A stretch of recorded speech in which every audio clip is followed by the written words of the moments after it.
are. It is another Tuesday. I'm Mazvita Maraire for Seattle Sports a Weekly. Well, I tell you, there's a lot going on in Seattle sports, and we like that. That is what we like. It's just where do I start? Let me start at the top or just keep going. So what you've got now is the Seattle Mariners. They kick off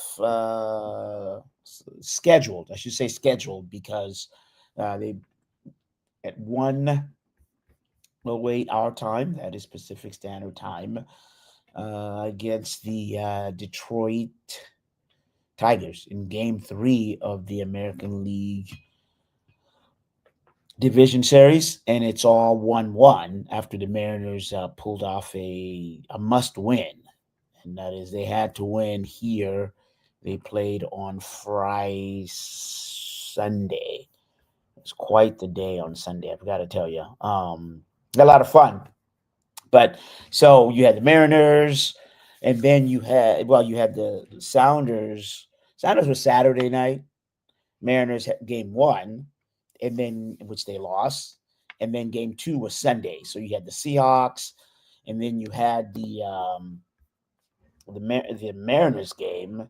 So it was quite a busy day down here in terms of that area. So 200,000 people were there. It was fun. I got to tell you, it was fun just in terms of being a sports person. So I'm going to go into that quite a bit. And I said alleged or scheduled because there is a possibility they might be a rain delay.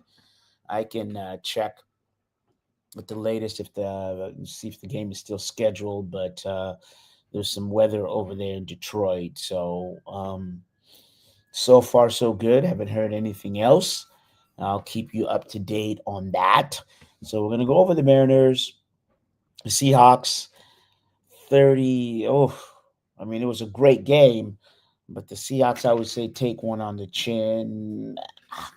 Did they take one on the chin? 38-35, lost to the Tampa Bay Buccaneers. I actually thought that the Buccaneers would win, and I was kind of thinking, oh no, it could be a blowout. Just why? Because nothing to do with the Seahawks. The Tampa Bay Buccaneers are a little bit more advanced in their progression of being a football team. Not a quarterback. Baker Mayfield is there.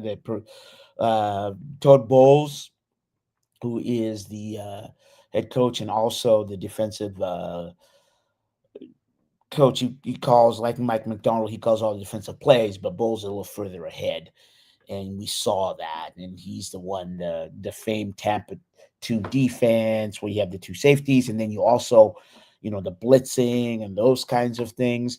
I thought it was just going to be a good game to gauge where the Seahawks were as a team.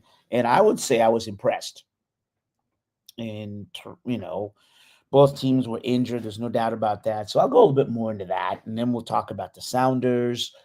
And as I said, they won, beat the Portland Timbers for the first time 1-0 at home, mind you, in 8 games, 8 attempts at home, that is. They've beaten down there in Portland, and also they have tied a few games. And then University of Washington Huskies, man, it was quite the win.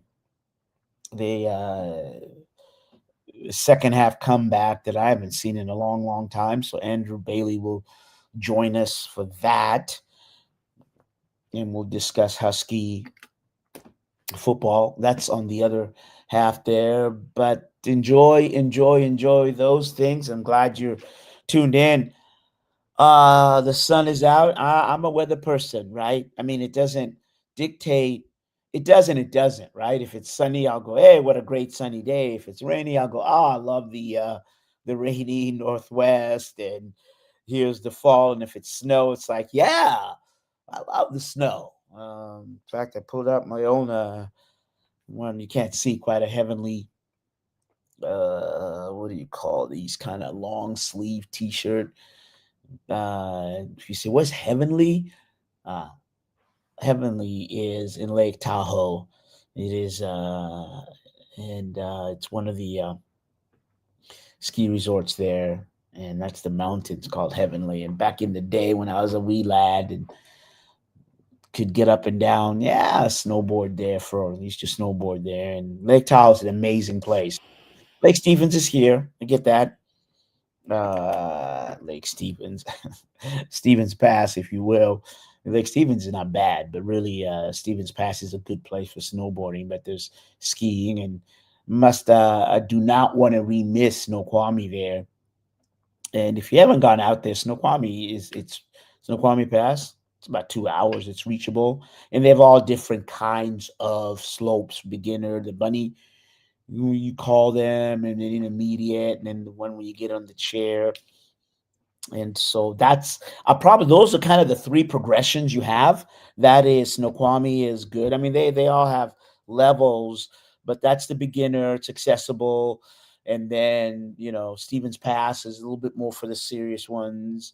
You know, and then of course Whistler in Vancouver, BC would be the other one. That's another really good kind of ski snowboarding. And then, as I said, Heavenly Lake Tahoe.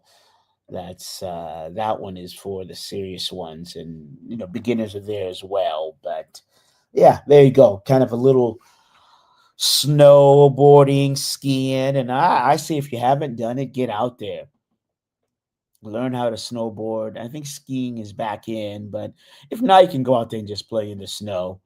Just snowshoeing and all those kinds of things. I do. I mean, I think we live in such the Seattle area. We'll get to the sports, but Seattle area, we're just blessed with so many recreational opportunities, and they don't stop just because it's the winter, right? I mean, we get the Lake Washington. It's no more. Uh, I should say water skiing there, and whether you're jet skiing as well, and fishing and swimming, all those things, and hiking trails, of course. But I implore you and say, hey, check out all the amazing winter activities that are available for us here. Because, yeah, and I was looking at that calendar, and it's that time, not just fall, but it's Halloween is here. I remember I always talked about it. I know some people don't believe in the Halloween thing. As I said last time, I like the movies that come around this time. Not the gory, not the slasher ones, but I like the well written, um, good against evil, especially the ones where good ends up winning. So there you go. All right. And in terms of just the baseball, I'm going back to, Logan Gilbert will go against Jack Flaherty today. And again, I haven't seen anything that says the game has been postponed or rain delayed. And game three, as I said. So this is kind of a pivotal game. They'll play today, obviously. And then tomorrow they'll get the day off. They'll play today, and then when they play Tuesday, Wednesday, they'll get the day off if the Mariners can win one of two games. Again, it's a best of five, and it's tied 1-1. So if the Mariners can win one in Detroit, it guarantees a Friday night game here. And wow, wouldn't that be something? And that's the hope, right? The hope that is the hope that is that the Mariners can win one of two. Because if the Detroit Tigers win both, then the Mariners would be eliminated. And so, in terms of how did they, some stats for you, five of the Seattle's last six postseason contests um, in the last have been came down to the last at bat. And in 2002, the wild card game two of Toronto in 2022. And of course, obviously, the last two games in the LDS series. So these are close games. They're pitching matches. The thing about the postseason, I love the postseason in baseball. It's just as good as any that's out there. I mean, I get football, but baseball, every single pitch, it's like soccer, except in soccer, it's fluid and there isn't a stop. Baseball, there is so much meaning with stoppage added to it. So the pitches, the pitcher, the batters, the lefty against the righty, and in terms of which way are you going in terms of your pitches? Are you trying to pitch down and away? You're trying to pitch up and away, but you want to keep it down low? And what kind of pitcher are you facing? And what kind of hitter is up? And there's just that matchup you normally have because baseball is a number data driven way more than football. And the postseason accentuate that. And right now, you give credit to the Mariners' two big stars, Cal Raleigh and also Julio Rodriguez, because their back-to-back doubles in the eighth inning of Sunday's game gave the Mariners the 3-2 lead. And in the two games, Raleigh's batting 444. He's 4 of 9 with the run scored, and then Julio is batting. Well, they're both batting 444, 4 of 9, with one double, one home run. So both, your bright stars are showing up right now for the Mariners. What you do need, you need some of your other Josh Naylor, players to show up. JP, right, Crawford to show up, because it ain't gonna be those two that can. I mean, they can per se. They can get you there, but I don't know if just the two of them can carry you through the series. And in baseball, and like in any other sport, it is a team sport, and you're going to need more than that. So let's go to a little bit of some highlights. I'm going to go here to – this is the moment that the Mariners won the game, and then you kind of do some post-game. So, D-Money, can we go to the video here of the Mariners – win game 2. Here it comes. The pitch is going to come up here. And this is the moment. I'm going to wait for it. Ask the cat here. This is the moment. Mariners people. Yes.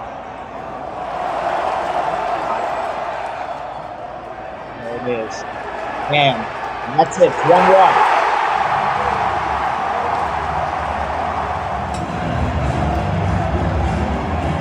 That's kind of the nature of playoff baseball. It's back and forth. There's momentum shifts. I give our guys a ton of credit. Number one, this was a bounce back game for us, and they did just that. And then to lose a lead late like that, and then to come right back and score a run was huge. I thought those at bats by Cal and Julio were tremendous. Just a huge momentum shift back to our dugout, and then Mooney coming in there in the ninth to slam the door. This is what it's like. I mean, this is playoff baseball, so you're going to see this, and it's good to come up on the top side of this one. Obviously, those two guys with the big at bats, they're late, but you can't overlook everything else that happened today. Polo with 2 homers off of one of the league's best, if not the best, and just 2 great at bats there to give us a little bit of a lead. Outstanding ball game for him, and another hit later, infield hit. And then what the Rock did for us on the mound, a tremendous job of getting us to where we needed to get to, and kind of give it back to the bullpen that did a tremendous job again tonight, defensively doing what we needed to do. Some good at bats. I think even some unsung at bats in there where we put a few pitches on Scuba, which was key for us. But all in all, I think it's a team win from top to bottom. But those two guys certainly coming up big late. It was huge. After I hit it, I kind of looked around a little bit. I could see everybody jumping around, and that made me feel really good. It was an awesome moment. But more importantly, to come and answer back, as a team. I feel like Carl got it going right there, and I was really happy to be able to follow through on that, and grab the lead again, and kind of set the table for Mooney to do his job. So engaged in the game, the fans, the team. Everybody. I feel like that's something that I really love about postseason baseball, and it was awesome. It was awesome. These are things that I dream of as a kid. I remember just watching the game, and to be able to be here. Playing good baseball for the team is really awesome. Tenía 50 picheos ya lanzados. luego se reducieron a 9-9. ¿Qué cambio hiciste? Bueno, lo que hicimos fue trabajar el primer picheo de strike, que eso, bueno, lo había dicho aquí en la entrevista ayer, cambió de atacar un poquito más los bateadores con el primer picheo de strike, y eso creo que nos ayudó un poquito más a salir con poco picheo de los innings, y nos ayudó, bueno, no tiramos los bastantes innings que merecíamos, pero el bullpen se encargó de todo eso. You know, I think what changed was the first pitch strike. I think I mentioned it yesterday in an interview. You know, it's one of the things we emphasize on. We went in there, made the plan, adjusted, and you know, we weren't able to get as far in the game as we wanted to, but you know, that bullpen came in and helped us out. All right, so there you go. That was the video, and yes, I'm working on my camera skills in terms of the editing there, but I think you get it. It's going to be a little choppy because it's real. I mean, it's live. So there you go. And that was, of course, you know, you heard the manager, that is Dan Wilson, and then you heard Luis Castillo, really great outing there in terms of the pitching and the rock, as they call him, and did a real good outing out there. So today, as I said, they're going to need it from Logan Gilbert. And Gilbert is, look, not kind of being a homer here. Well, let me just go a different way. Gilbert gives the Mariners a chance to take a lead here just because of the pitching matchups. And you heard Dan Wilson talk a little bit about there, but Jack Flaherty is not as good a pitcher as Logan Gilbert. And Logan Gilbert, and this is that chess match that all Mariners, all baseball managers will do, right? So you want your first game one, you want your best pitcher, and because obviously you want to take that lead, whether you're at home or whether you're away. Game two is going to be a decent pitcher, but it's going to be the one that you're going to say, you know what, he is that rock. We need him. We need that, our best pitcher, so to speak, in game two, because if you're down one, then you need your best pitcher to kind of go to even out the series. And if you're up one, then you can potentially take that lead, the 2-0 lead, and then, now you got a commanding lead. And that is why, your game two is important. Now just flip the script to game three. Now, this is why they each gambled for the Mariners getting Gilbert, 28-year-old right-hander. I mean, to start, I think Dan Wilson knew this. This will be second appearance in the postseason. And this gives them a really good advantage. And let me see. Second appearance, he tossed 5 innings in the LDS game one on October 11th, 2022 in Houston. But Gilbert was definitely one of the Mariners' best pitchers, has been all season, and they're looking for him to make that difference in terms of, what he can do. And he's 2.52 ERA with 48 strikeouts and just 8 walks across his last 7 starts. And so, I mean, here's a guy that's hot, and tossing career had 13 strikeouts on August 24th. And on the road, he's really good. In 3 career starts in Detroit, he's 1-0 and has a 1.58 ERA. So with 22 strikeouts. So again, the last time Mariners played the Tigers, they were the best team in baseball back in August. The Mariners they beat the Tigers. The Tigers go on this kind of just free-for-all and barely get back in the playoffs. The Mariners, on the other hand, tale of two cities, two halves, two ships, whatever, if you will, then play their best baseball. That's also the intriguing kind of in the backdrop of this series. But you know what? That was then. This is now. It's 1-1, and both teams are playing their best ball right now. And I would just say that the last time Gilbert faced the Tigers, he held them scoreless in 2 of the 3 starts, including The last road game I was going to say was on July 13th when it threw 5 scoreless innings. So you're hoping you get to repeat that. And so again, I checked a little Detroit weather, and there is no imminent rain delay as of right now. Now that could change, but when I last checked, that is what it was.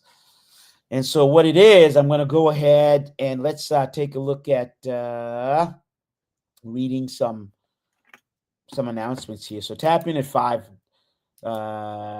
tonight for the Seattle School Board Forum with Seattle Public Schools and Washington Bus Youth will be questioning the candidates presented by the Seattle Urban League. So there you go. Seattle School Board Forum. Got it. Yeah, there's interesting. I think this is really a great opportunity for our young people to get engaged in the um, election process and the political process, to understand that you have a voice and how that really works out. And the forum, that is, the public forums asking questions, because you never know, one of those young people, could get inspired, and obviously they're interested, and could be our next big time politician. And also, the election process is really a democratic process. I don't care which side you're on, but it is one that we cannot just don't get apathetic. That's the call there, is don't do the, well, them, they, that, this, that, and the other. We all have a vote, and ask the questions, get out there because it's these public forums. It's the city races, the mayor's, race that's happening. It's the city council. It's a school board elections that are really important, that make a difference within our neighborhoods, within where you're at. I get the federal government and all those things. That's important too. The judicial and, Congress and the House of Representatives, those are all important. But the ones that really make an impact on a day-to-day basis are the ones that I just said. That is, the city council, the school board, all mayor's race, all those things. So, and then tomorrow, literally, about November's election, right on cue, when Street Beat brings on King County election, Julie Weiss live at 5 p.m. And that, I believe, is hosted by none other than Tony B. And he is, uh, well, I think he's the station manager. So there you go. And he's, Tony's been around for a long, long time. Street Beat used to be, back in the day, was on KJR. You didn't know that, did you? It did. Even before KJR went to FM. So that's how long Mr. Tony Benton's been in this business. He's actually been longer, also into music and things like that. But and oh, you know what? While I'm talking about music, D Money, when is your show? Fresh Juice. I gotta promote that show. And when he puts it up there, I'll let you know. That's another good show there. But lastly, this Thursday, sports tune in, Rainier Avenue Radio Metro League High School Game of the Week, live at 7 p.m. with Nathan Hale and Franklin. What are you, shy now? You're not going to put up when the Street Beat is, not Street Beat, when Fresh Juice is on? Well, you can just put it in the chat and I'll let people know. I ain't going to be shy. There it is, live, 10/8, 9 p.m. All right, Raj, Punjabi, and Devile. Well, there you go. You know what I'd like to ask? I wonder if I could get on there and ask them, what do they think of Bad Bunny being at the Super Bowl? Being the Super Bowl show. Yeah, tune in. Anyways, tune in to Fresh Juice. All right, we keep going. Now let's switch to football. Yeah, that's Seahawks, whatnot. So the Seattle Seahawks end up losing. There you go, Seattle Youth Sport. It does. Thank you, Kevin. And yeah. I don't know what to think about this. As I said at the top, I thought that this is about what you expected of this game, and I think that is to see a defensive game in the first half, because both defenses are real, well, good defensive principles that were there, and you saw that. And part of it, I think the Seahawks were struggling, but also the Buccaneers, and it was really 13-0. until the Seahawks get a late first half drive and Sam Darnold begins to show kind of his skill set. And you're saying, okay, this is what you thought, right? The tight defensive game, and then you're going to have the Seahawks get that, last drive of the half, and then they get the ball to start the second half, and then they go in there, and then they score. And now you're saying, okay, this is a game, but who knew it was going to be a shootout? And, I just thought that in the end, the Seahawks, as I said, they're just not quite there yet in terms of the maturity and the execution. The intent is there. The system is there. They want to win the game. We're not going to go there. But when I mean it's turnovers and penalties. I wish that tennis has it, which is amazing. It has forced errors and unforced errors. And I think basketball does a little bit, but I think we as broadcasters and whatnot they should be more stats about a forced error and really go into that. Because the forced error, everybody blames it on the offensive lineman, he's offsides. But part of that's really a forced error because, well, let me digress for a second. Unforced error is Jackson Smith-Njigba stands on the line of scrimmage and he's offsides. Okay, that's a mental error. That's not forced. That's an error on JSN.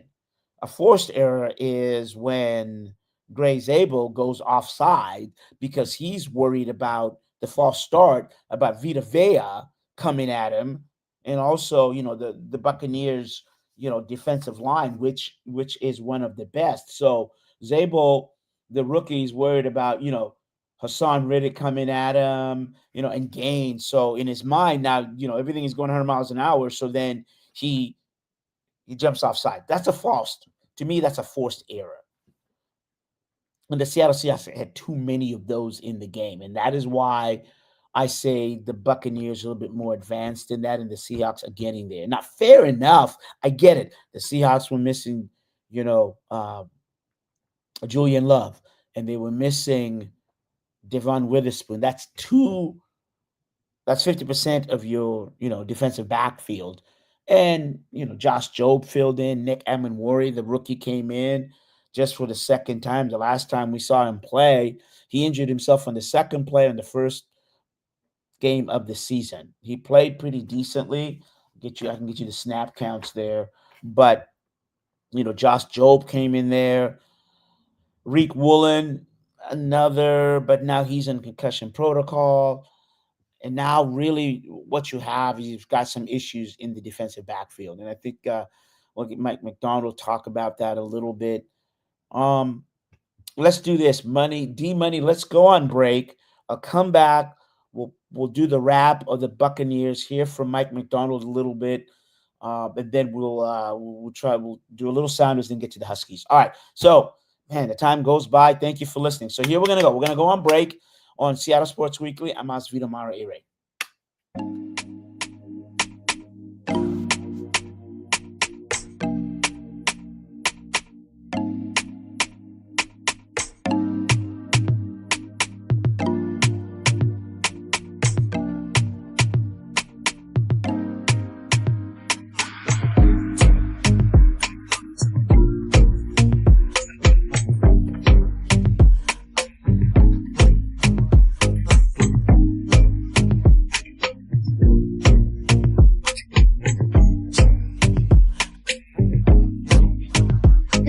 Rainier Avenue Radio traffic update. You can listen to us in your car 24/7 anytime by downloading the free TuneIn app. Once you do, search Rainier Avenue Radio. And remember, do not curse out your fellow drivers. This has been your Rainier Avenue Radio traffic update. Are you in need of new or gently used clothing? Hope's Community Closet is here to help. We offer a wide range of clothing for men, women, youth, children, and infants. Join us on the fourth Saturday of each month from 12:30 to 4 at the Silent Task Force. We're giving clothing with care, community with heart. Lovely Ladies Lemonade for sale, and shop to the sound of old school soul. Any questions? contact Alicia Kennedy, Executive Director of Women United at 206-316-7601. 206-316-7601. Come and find the perfect outfit for you and your family. We look forward to seeing you there. Tune in to Real Estate and Money every Tuesday afternoon from 2:30 to 3 here on Rainier Avenue Radio.world. Join your hosts Violetta Strash with John L. Scott Kent North and Tina Lombard with Guaranteed Rate Affinity. They'll help you navigate the waters of our volatile real estate market and offer you some guidance on how to make your hard-earned money work to make your dreams come true. Learn about current trends, get tips on financial matters, and have fun, interactive discussions about your home inside and out. That's Real Estate and Money. This is Big Poppy, host of Jazz from the Cabinets. Join me each week for a listening tour of the first century of jazz, an eclectic mix of Dixieland, big band, cool jazz, bebop, contemporary jazz, world jazz, all jazz in all forms. That's Jazz from the Cabinets with Big Poppy on Rainier Avenue Radio, streaming worldwide on RainierAvenueRadio.world. This is a Rainier Avenue Radio message on fentanyl awareness in our communities. Hey, this is serious. Let's talk about saving lives. Fentanyl overdoses are rising and it can happen to anyone. Here's the good news. Naloxone, also known as Narcan, can reverse an opioid overdose. Yeah, it's that powerful. Naloxone is easy to use and it could save a life in minutes. It comes as a nasal spray and you don't need to be a doctor to use it. If someone you know overdoses, spray it in their nose, call 911 and stay with them. You could be the reason they wake up. News came out in our community about what they called a family that was selling fentanyl in 7 states. One of them was a member of our community who in a lot of instances was trusted. This has been a Rainier Avenue Radio message on fentanyl in our communities. Rainier Avenue Radio, your community radio station will provide you with more information. Rainier Avenue Radio.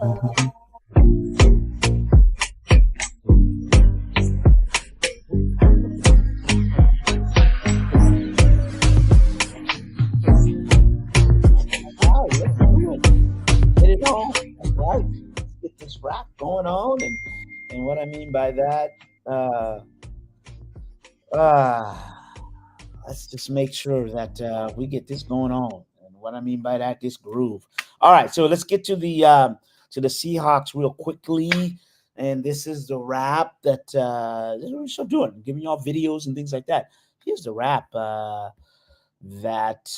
my post-game wrap from the Seahawks. I feel it's much easier. Here we go. Let's get it on, D-Money. It's been a long day. Been a good day. It's good to be with the guys. Good to watch the tape. Obviously we're not not pleased or disappointed in the outcome of the game. I thought the guys did play hard. We fought the last second. It's a good example of how the NFL works. There's a lot of games where in our 2-year history where I felt like you play complementary football and defense is helping out offense and special teams, things like that. Some certain games come to mind. Yesterday was a game where our offense and special teams had to pick up our defense, and it came down to trying to get in a stop towards the end or scoring late, and we weren't able to do either of those things. So, we scoured through the tape, made a lot of corrections, and guys are on board. Go through, not around, as we like to say around here. But what's important is we learn from it, and we go attack the heck out of this week, and we come back fresh on Wednesday, and all eyes, straight ahead, and get ready for Jacksonville. Yeah, it's the way we felt after the game. We missed too many, especially on the perimeter. So it's a technique thing and an all 11 type of thing. So really, as a defense, we have to play better. We have to take better angles. I think we need to practice it better. I know we train the heck out of it, but it's not showing up on tape right now. So we got to keep attacking it. When you say all 11, do you mean just guys rallying to the Yeah, ball? too much space. We missed tackles early in the year as well, but they didn't show up as much because we had more guys at the point of attack. And it's a lot easier to take your shot when I'm next to you and I got 3 guys behind me ready to clean it up for me, rather than just me versus you out in the open field. Yeah, it's obviously way too many. it's hard, it's like a pet peeve when the coaches get up here and they're like, yeah, it was all us, like all those yards would be diminished if we would have just done X, Y, and Z. Like Tampa deserves a lot of credit too. Baker's playing at a high level. I thought they had a good game plan. They executed really well. They play hard. They're a good team.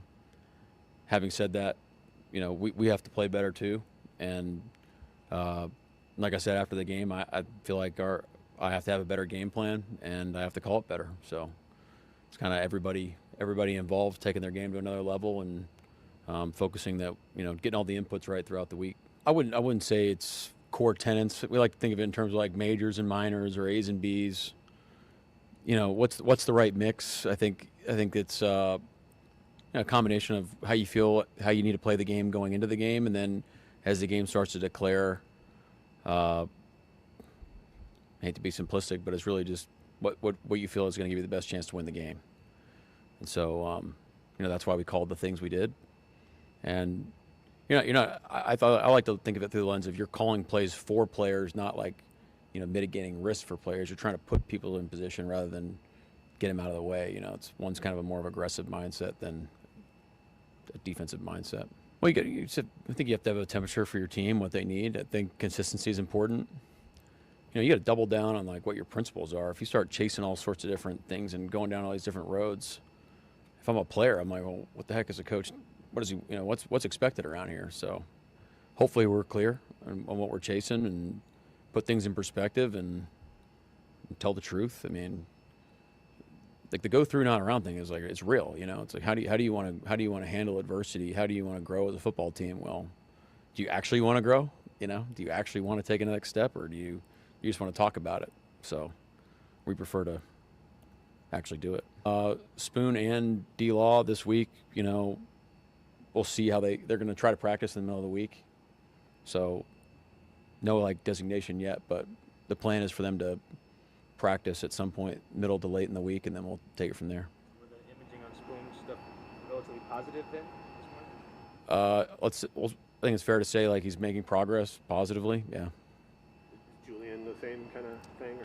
Or? Julian's probably a little bit later timeline, probably going to go to the end of the week. All right.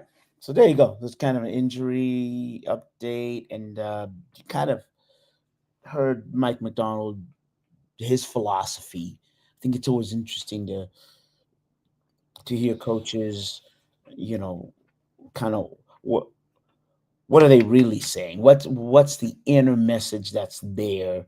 I've always said this. Very, very lucky.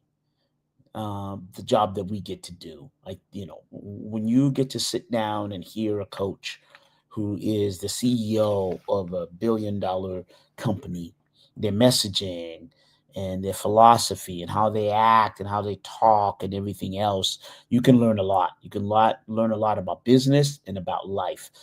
And that's wanted to kind of make sure that I clip the one from Mike McDonald when he's talking about, hey, as a coach, you have to be consistent. You have to keep the same message, and you have to keep the same message because what you're staying true to whatever values and whatever strategy you have out there.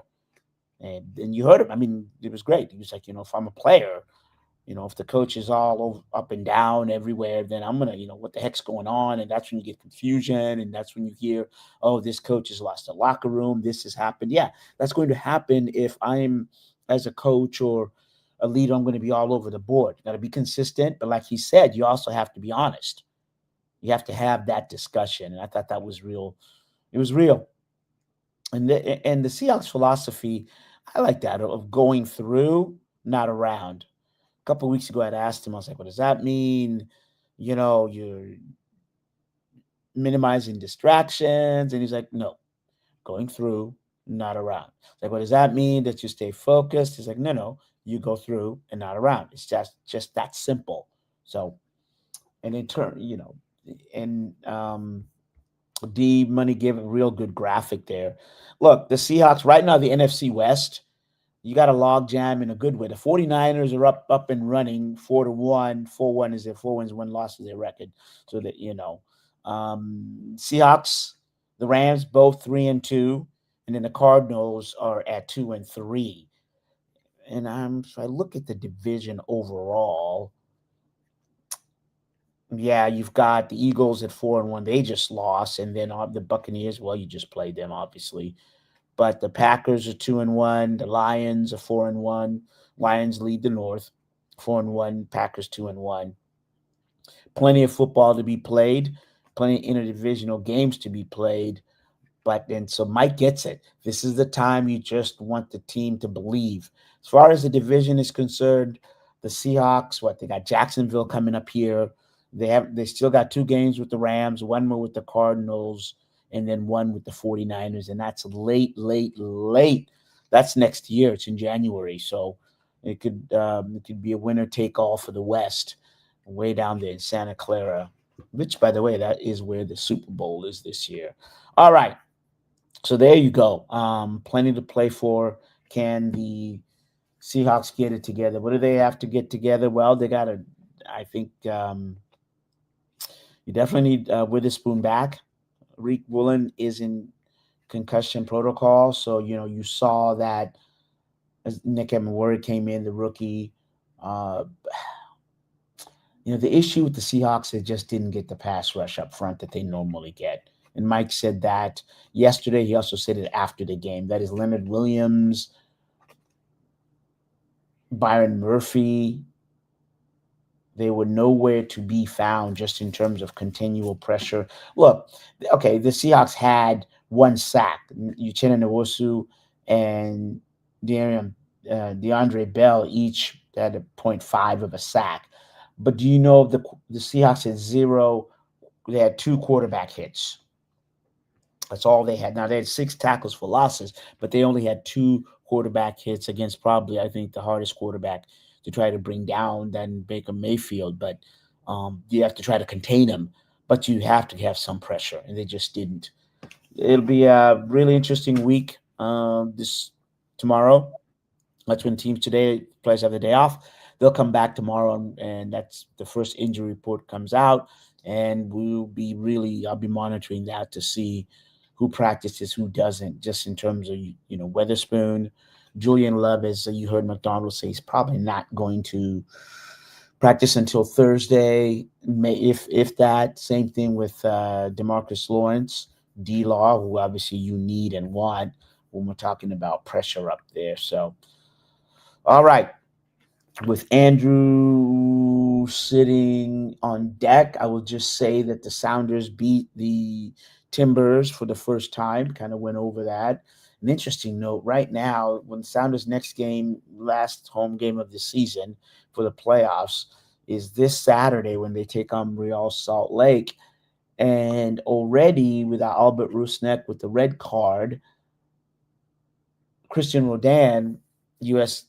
men's national team, 2 other players have now been called up to play. So Nuhu for the Cameroon national team won't be available this Saturday. Georgie Menungu won't be available this Saturday. He will be joining Burkina Faso for the World Cup qualifiers. And also Snyder Brunel will now not be available to play. And Brunel got called up, which is real good, to play under 20, I guess so, for the U20. So that is, U19, because remember, Obed Vargas is playing for the Mexican national team under 20 in the World Cup, and they're still alive. And so is Reed Baker Whiting.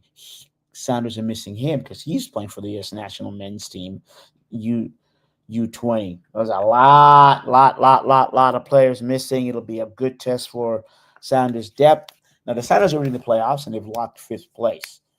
But it'll be interesting to see what kind of starting 11 Brian Smetzer rolls out there.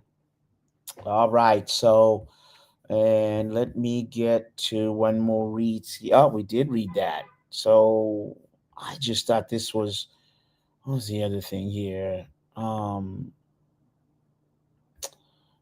Going back to the University of Washington, the Huskies a 24-20 win over Maryland, and they were down 20-0 at the half. I've been covering Huskies for, I don't know, a day or two, and I just don't remember such an amazing comeback. And of course, Andrew and I kind of, he's the main guy on the ground, and he's texting back and forth, and he's going, "Wow, what a win!" and just, what a comeback. So, Andrew, tell me about what you saw, just overall impressions here in the Huskies' 24-20 win at Maryland.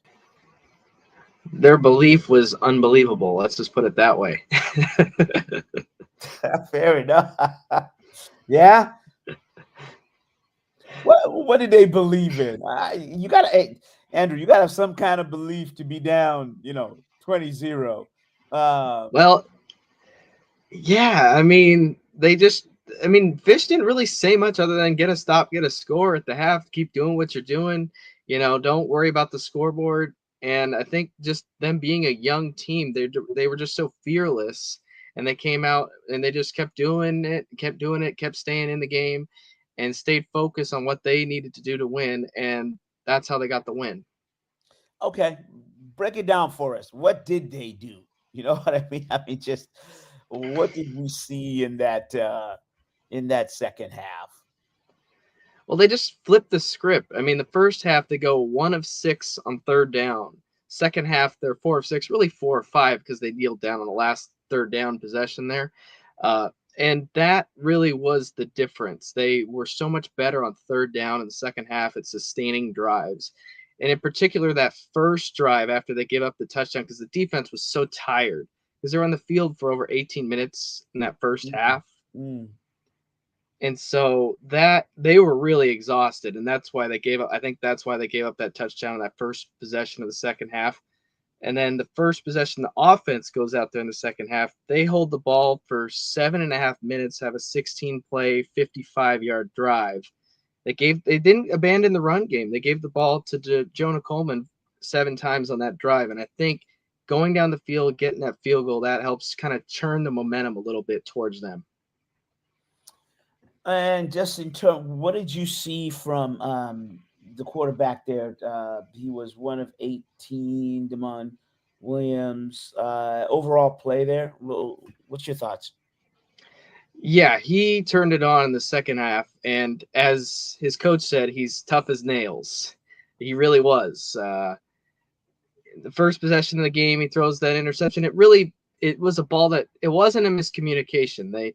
There was some talk it might have been miscommunication with Boston, but it sounds, according to Fish, it just looks like the ball just slipped out of Damon's hand there, and it went behind Boston. He throws an interception, and it really was just getting him into a more comfortable spot in that second half. He stayed focused. He refocused in that halftime, and really used that to kind of get back in and get into a rhythm and get comfortable in the second half. Now, when I look at the rushing yards here, Andrew, it's right, 13 carries for 67 yards, while Jonah Coleman, he had 18 for 57 yards. But was running part of the strategy to get Damon Williams kind of get his feet underneath him and comfortable? Was that, or how did they use him? How did they use his feet? Well, Damon Williams was more decisive, I would say, in the second half too. That also helped.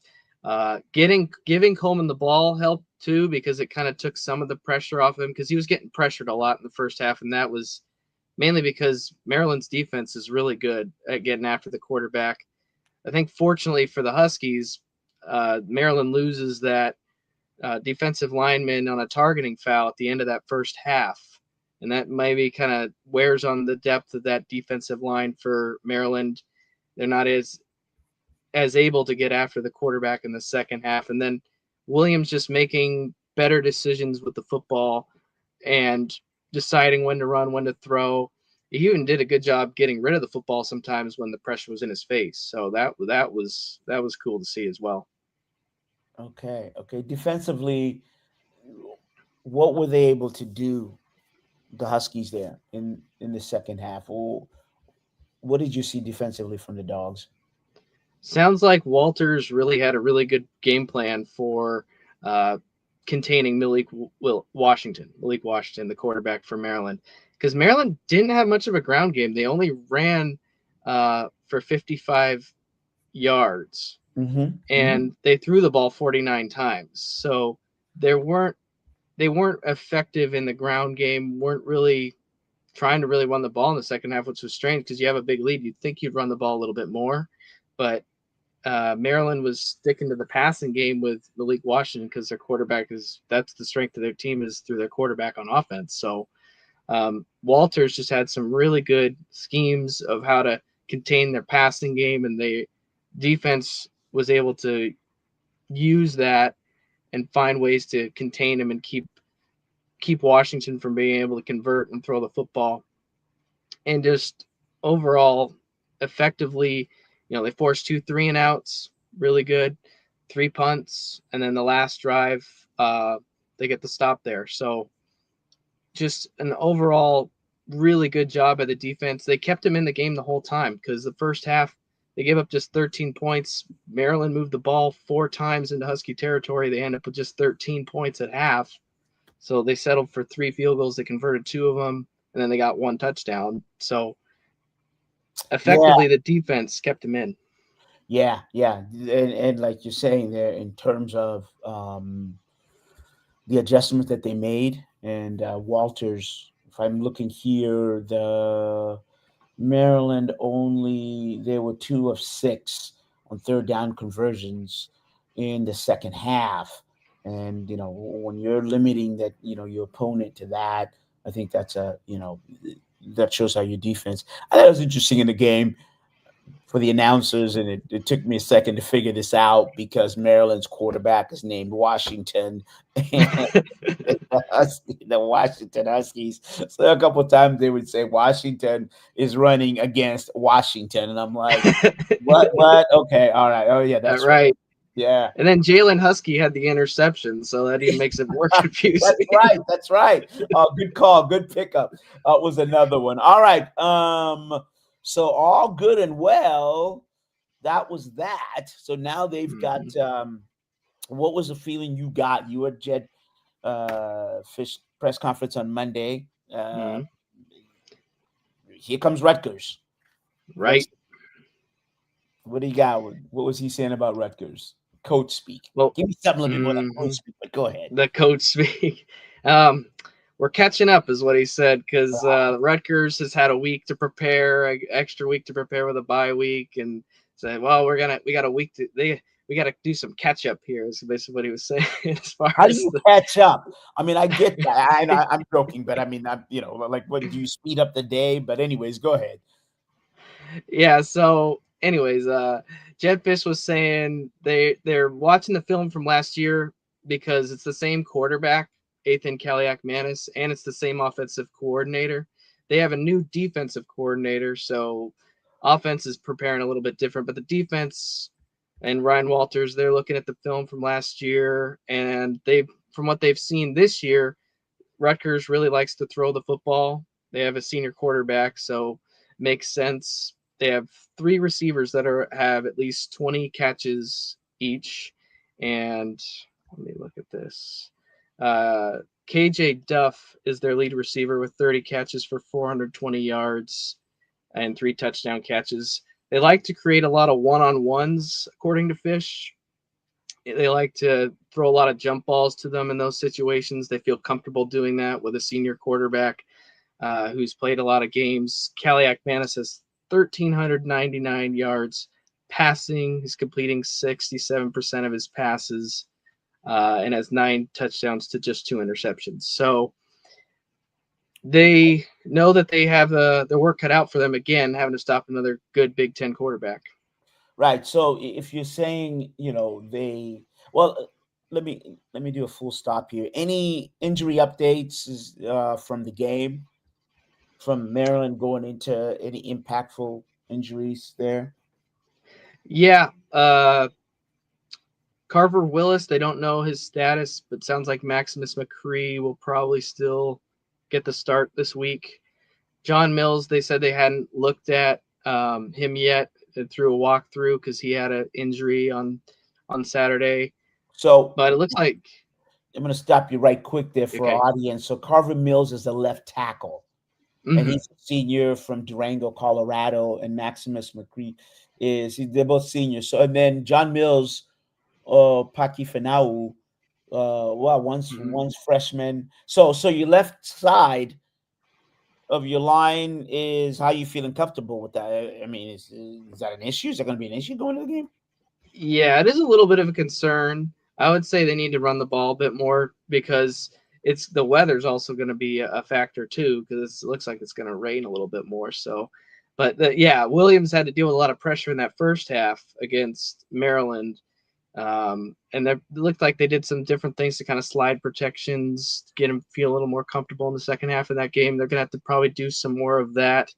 But the good news is they feel comfortable with the depth they have on the offensive line. They have guys who have started before. Paki and Maximus McCree have started before. So okay, they feel comfortable that they can fill in. Okay, so that's definitely an area of concern to watch for the game on Friday. But obviously the rest of the offensive line, the Hatchet brothers, is it Hatchet or Hatch? Hatchet. No, it's Hatchet. Okay, the Hatchet brothers. There you go. Yeah, what Hatchet timely names for Halloween. So for the season, and Landon is the center, junior friend. Obviously, his brother's right guard. So there you go. All right, good stuff, Andrew. Thank you very much, and we'll be talking to you next week. And I know you'll be at the game. And hopefully I won't see you there, because if I don't see you there, that means I'll be at the Mariner game 5, right? All right. Good Sounds stuff. good. And you can watch. You can read his stuff at CascadiaSports.net. Thanks again, Andrew. Yeah, thanks for having me, Maz. All right. Okay, there you go. Man, that's nice to have kind of a reliable, Husky. The last person we had that was kind of good, he was actually really good, was Lars Hansen, if you remember. And so he's still around somewhere. We see him every so often. So again, good stuff by Andrew Bailey. And again, you can go to CascadiaSports.net, read his stuff. And that is it. We are done with another show. Just thank you all for watching, listening. And as I said, subscribe. You can go to YouTube, Mazvita Maraire, the YouTube. Actually, why don't you click both? The Rainier Avenue Radio.world YouTube. Click to the Mazvita Maraire, the YouTube, and then click to click to CascadiaSports.net. You know it. Do it. Again, all right. So here is going to be a pretty amazing weekend, and I'll leave you with this.